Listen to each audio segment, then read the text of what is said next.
Man of the match from the semi-finals, scoring the winning runs, and the celebration has been coming. The sword came out and stormed in the players. No matter what the situation is, no matter what the situation of your hand is, the passion, the intensity that this team has shown throughout this season has finally given them the result. They are the champions.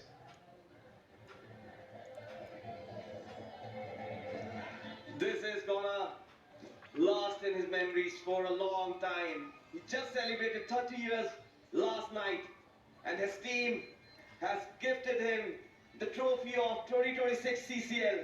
The long wait is finally over for them. The fans are rewarded, the teammates are rewarded.